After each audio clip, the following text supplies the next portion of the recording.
no trabalho do aconselhamento conjugal uma proposta clínica, orientada pelo professor Tomer Kerebut. Bom, então eu vou falar, primeiro vou falar um pouco da ideia inicial. Então, uma das perguntas importantes a se fazer é se as famílias dos casais estão diferentes, eles estão mudando, ou se o contemporâneo é o mesmo de um tempo atrás. E, por exemplo, eu li o censo do IBGE de 2012, entre o ano 2000 e o ano 2010, teve algumas mudanças. Teve um aumento da proporção de casais sem filhos, de uniões consensuais, de divórcios, que quase dobrou, e uma redução da taxa de fecundidade, da proporção de uniões realizadas no civil e no religioso. Isso mostra que algumas mudanças estão acontecendo. Não talvez uma mudança radical do que foi se estimulado na modernidade da família nuclear monogâmica, mas algumas coisas já estão se alterando. E que alterações são essas? Dá para perceber de que os casais ainda continuam se unindo de forma muito frequentemente, só que as relações estão também mais voláteis, também se está se separando muito facilmente, e essas relações estão ocorrendo sob forma mais informais, mais flexíveis e dependendo menos das instituições, seja o religioso ou o civil. Bom, então, como e quando se pode ajudar um casal? Há dois momentos principais em que se pode ajudar: de forma preventiva ou durante o momento da crise. De forma preventiva, se dá para preparar o casal, ajudar ele no autoconhecimento, antecipar algumas dificuldades, facilitar a comunicação deles. Só que poucos vão buscar fazer um trabalho terapêutico de forma preventiva. A maior parte deles vão vir durante os momentos de crise. São momentos em que eles já estão próximos, inclusive, do término do relacionamento. Bom, então o que eu tentei fazer nesse trabalho? Eu tentei juntar dois campos de estudo, que é o do aconselhamento e o da conjugalidade. O do aconselhamento é um campo de estudo já antigo, desde o início do século passado, e que depois foi assumindo outros nomes à medida que ele foi se diversificando. E o da conjugalidade é o estudo das relações conjugais, das terapias de casais. Então eu tentei juntar esse tipo de trabalho terapêutico com o campo de trabalho da conjugalidade. Bom, então a pesquisa bibliográfica inicial do estudo foi em cima de 4 palavras-chave principais que ajudaram a nortear esse estudo. O primeiro é o do aconselhamento, então usei autores como Patterson Eisenberg, Ruth Sheffers, Carl Rogers e Yolanda Forghieri. Depois, a terapia de casal ou conjugal e a conjugalidade, então utilizei a tese do Diniz Neto, outro livro do Carl Rogers e um livro do psicólogo clínico Jean Cassados. E por fim, o aconselhamento conjugal. Na Biblioteca Virtual de Psicologia não foi encontrado trabalhos que desenvolvessem especificamente esse tipo de trabalho com esse tipo de nome. Então eu quis retomar um pouco esse nome e o que ele representava dentro da ciência. E o livro da Virginia Satir também foi de grande ajuda nesse sentido. Bom, então, uma coisa que me ajudou a compreender esse processo um pouco foi, tal como colocou o Diniz Neto, as 4 fases histórico-conceituais da terapia de casal. Quando que começou a terapia de casal de forma mais profissional? No início do século passado, entre a década de 30 e a década de 60, pelo aconselhamento matrimonial, que era realizado por médicos, clérigos, educadores, e tentavam ajudar os casais jovens a se prepararem para a vida. Então tinha uma função muito educativa sobre como é que o corpo funcionava, e também ajudava se tentava fortalecer muito os papéis sociais que cada um deveria manter. Depois veio a contribuição da psicanálise, que teve 2 momentos. Um da década de 30 até a década de 70, que tentou fazer uma transposição do campo de trabalho tradicional da psicanálise para o campo conjugal. Então continuou-se fazendo umas análises individuais, tentando entender o funcionamento de cada um separadamente, ainda não era um trabalho conjunto. Nesse segundo momento, a partir da década de 80, surgem algumas novas teorias psicanalísticas de casais, e alguns inclusive fazem trabalhos conjuntos também, devido a algumas influências de outros modos de trabalho. O terceiro momento é o da terapia familiar, é o paradigma da terapia familiar, que teve seu auge entre a década de 60 e 80. E o que foi a grande vantagem desse paradigma? Foi de entender como cada comportamento individual, cada funcionamento de um casal está totalmente relacionado ao modo de funcionamento da própria família. Não tenta se entender mais em cada indivíduo só por ele mesmo, ele tenta entender como que um indivíduo está conectado com o outro, como que um interfere no outro. Então, você tem que estudar toda a dinâmica da família e intervir em toda a dinâmica da família para trabalhar nesse sentido. E ela acabou absorvendo o campo de trabalho da terapia de casal e se tornou uma grande referência na terapia de casal.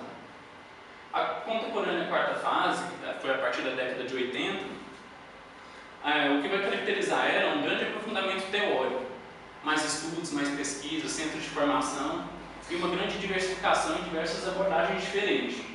Teve contribuições de vários movimentos, por exemplo, o feminismo, que questionou os papéis de gênero dentro das relações conjugais, o multiculturalismo, que veio questionar alguns aspectos que se entendia que eram universais, mas se pôde perceber que era próprio de cada funcionamento familiar em diferentes sociedades.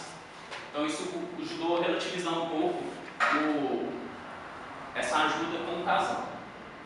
Aí dessa quarta fase em diante surgem diversas formas de trabalhar com o casal, por exemplo, as terapias comportamentais, cognitivo-comportamentais, a constelação sistêmica, a terapia sexual, algumas abordagens místico-religiosas também continuaram trabalhando com o casal. E o que se pode falar de que é comum desse último momento e dessas últimas abordagens? São 3 elementos principais, ou 4. O primeiro é um caráter breve de duração, são terapias relativamente mais curtas. O segundo é o reconhecimento dos recursos mais prontamente, não se busca desenvolver recursos muito longe da possibilidade do indivíduo, mas busca usar mais a partir do que ele já tem de forma mais pronta.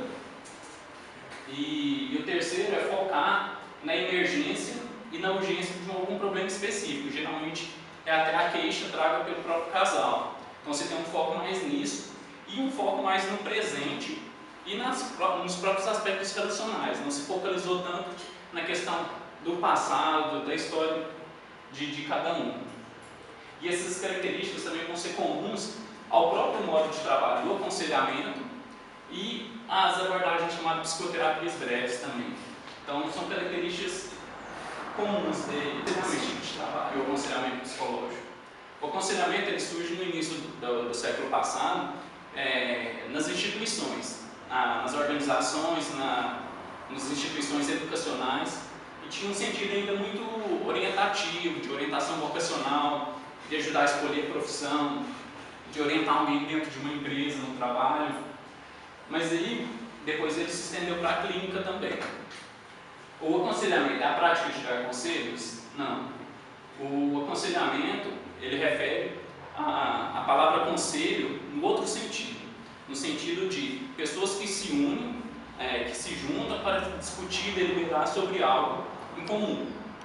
Então, o aconselhamento, tal como coloca Forghieri, é uma relação entre 2 ou mais pessoas que, por meio de uma conversação na qual a presença de um aconselhador torna-se existencialmente terapêutica para uma ou várias dessas pessoas que são os aconselhantes. Então, o aconselhamento psicológico, ele busca de forma relativamente breve promover mudanças a partir da análise da situação presente, com a retomada seletiva da história passada, fortalecendo os recursos pessoais disponíveis e experimentando objetivos e ações de modo que o cliente possa se reorientar e agir diante das circunstâncias atuais. Essas características se aplicam também muito à própria psicoterapia, só que a psicoterapia ela tem algumas pretensões a mais, por exemplo, trabalhar com psicopatologias, fazer alterações profundas de personalidade, fazer uma grande revisão da história passada, enquanto o aconselhamento tem esse caráter mais de acordo com aquelas características que eu falei. Bom, então a principal referência que eu utilizei foi a do Patterson e Eisenberg, no livro denominado Processo de Aconselhamento. E ele ajuda a organizar o aconselhamento, dividindo ele nessas 3 estruturas, nesses 3 momentos, dentro dessa estrutura de aconselhamento, que é o da descoberta inicial, o da exploração em profundidade e o da preparação para a ação. Na descoberta inicial, se busca fazer um panorama geral de qualquer dificuldade, de como que estão, quais são os recursos que estão mais prontos, e facilitar a comunicação e a partir do que elegerem a partir dali, vai se tentar aprofundar nesse segundo momento da exploração em profundidade, em que vai ter um momento de aprofundamento na história pessoal de cada um, de conseguir mais detalhes, de aprofundar os aspectos que estão referentes àquele problema delimitado. E o terceiro momento é para as coisas que exigirem um trabalho mais prático, um trabalho mais experimental, de testar novas possibilidades, de mudar comportamentos. Então o processo vai ser focado desse modo. Bom, então, aplicando aquilo dentro do aconselhamento conjugal, eu vou mostrar um pouco como é que poderiam se desenvolver. Então, os casais, eles vão, como eu falei, eles vão buscar ajuda principalmente durante o momento de crise. A crise é um momento que eles vão estar sofrendo, vão estar passando por dificuldades, e entrar no processo terapêutico durante esse momento pode ser ainda mais difícil para eles. Contudo, isso é um momento que também pode ser muito enriquecedor para eles, porque podem fazer uma grande revisão do modo como eles se relacionam, descobrir novos modos de se relacionar, e causar talvez uma verdadeira revolução na própria relação deles. Então, tal como coloca o Cassalho, que é um experiente psicólogo clínico, os casais procuram ajuda quando o relacionamento chegou ao seu ponto mais crítico. Isto é, quando a insatisfação de um ou dos dois se manifesta em mais de uma área. Ou então, durante um momento da descoberta inicial, uma das primeiras coisas que vai se tentar desenvolver na clínica com o casal é desenvolver uma comunicação funcional. Uma comunicação funcional é uma em que uma pessoa consegue efetivamente passar a mensagem dela para outra pessoa e ouvir profundamente a mensagem que o outro está tentando passar. Então, parece uma coisa simples, mas que, igual coloca Satir, não raro os casais substituem as perguntas sobre o que o outro pensa, sonha ou teme pelas suposições sobre o que se passa no interior do outro, sentindo-se certos sobre quem o outro é, o que ele quer e no que ele está errado.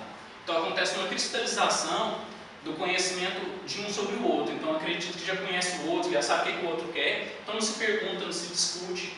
Então vai tentar, na terapia nesse momento, quebrar isso um pouco de novo e tentar botar isso para conversar, para se discutir, para perguntar. Por exemplo, nos impasses conjugais, o casal disfuncional tende ou os integrantes, ele tenta se afirmar no posicionamento dele e tentar diminuir o posicionamento do outro, ou tenta se submeter ao posicionamento do outro. Enquanto um casal funcional na comunicação vai tentar achar um meio termo comum, vai tentar achar novas possibilidades, novos critérios para avaliação, de forma que possa se satisfazer melhor. Então, na terapia, durante esse momento que a comunicação estiver se tornando mais funcional, eles vão conseguindo expressar melhor os sentimentos deles, quais são as crenças deles, as dificuldades, tudo isso que fica velado durante tanto tempo no relacionamento dele, vai aparecendo a partir de que vai tendo um clima de maior confiança, de maior segurança, de que isso pode ser trabalhado de forma cuidadosa. Então, os três, o terapeuta e o casal, vai podendo se conhecerem e aprofundar esse conhecimento conjuntamente. Bom, o Cassados ele coloca algumas áreas que ele considera que onde mais tem dificuldades, desentendimentos conjugais. Ele coloca essas três primeiras como as principais, que é a área da individualidade, que são das diferenças individuais, dos afetos, da sexualidade, dos relacionamentos interpessoais, do poder das decisões, da criação e da educação dos filhos e das atividades do casal.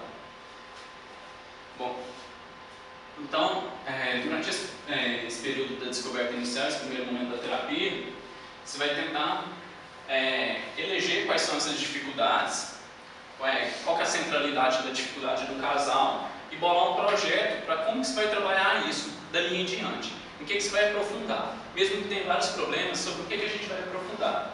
Então, há um foco.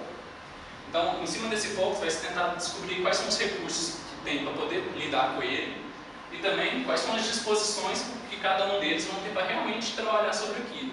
Porque pode ter problemas que só um quer discutir, trabalhar, mas o outro não tem interesse. E feito esse projeto, aí no segundo momento da exploração inicial, você vai tentar aprofundar essa temática. E como que se aprofunda? Aí o aprendizado aqui é muito mais o que o Rogers ensina, que é a partir do feedback. Que é a partir do feedback que se pode ajudar o outro a entrar em contato com aquilo que ele mesmo manifesta e com isso ter novos insights, novas revelações, a partir dos próprios conteúdos. Então tem várias formas de se fornecer feedback na terapia, do terapeuta para o casal. A forma mais básica e simples é o da reiteração e o reflexo de sentimento. Que a partir de cada fala ou expressão do casal, o terapeuta vai tentando mostrar para eles que sentimento que eles estão tentando expressar ali. Qual é a mensagem que eles querem passar naquele momento. Vai ajudando eles a clarificar esse ponto. Isso vai ser feito durante todo o processo terapêutico.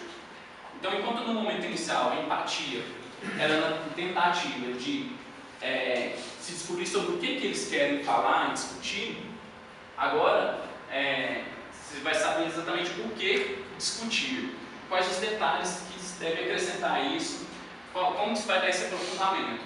Então vai ter que entender sobre cada um, quais são as percepções que eles têm sobre si, sobre o outro, quais são os pressupostos que não foram revisados, os importantes desejos que não foram satisfeitos, as emoções, as confusões, os conflitos internos, os pensamentos sobre o futuro, as relações entre os acontecimentos e as expressões contínuas. Então você vai tentar facilitar de que esses elementos venham à tona e com isso se possa aprofundar na temática do casal. Bom, um outro modo de se fornecer esse feedback é por meio da imediação. A imediação é utilizada do próprio terapeuta, do próprio sentimento do terapeuta, dos pensamentos dele, para refletir ao casal como que aquilo chegou em outra pessoa.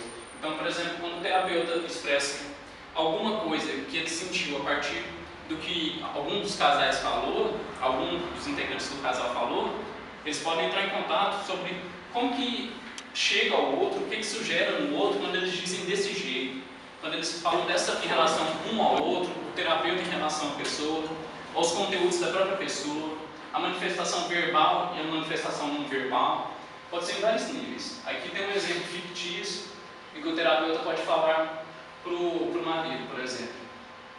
Sua esposa está fazendo uma detalhada descrição sobre você, afirmando que seja uma pessoa fria, indiferente e que não possui bons sentimentos em relação a ela. Você também se vê dessa forma? Então, a partir do que ele responder daí, se pode se aprofundar sobre como ele se vê, então, e ir contrapondo e tentando entender por que existe essa diferença. E outros recursos que se pode usar também é a dramatização, tanto de cenas passadas, quanto de cenas que eles desejam que ocorra no futuro. Você pode trabalhar isso clinicamente. Exercícios corporais também, de aproximação, de sincronização do casal.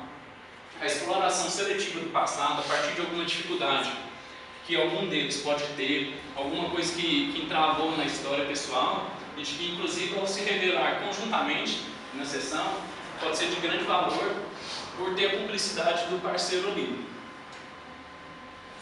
Bom, então o terceiro momento, que é o da preparação para a ação, você tem um pressuposto de que todo processo verdadeiramente terapêutico implica em algum grau um processo de mudança que quase sempre se desdobrará em uma ou algumas ações. Ou seja, se o casal está alcançando mudanças, está melhorando em algum sentido, isso de algum modo vai começar a se desdobrar no comportamento, na convivência familiar deles, na convivência do casal.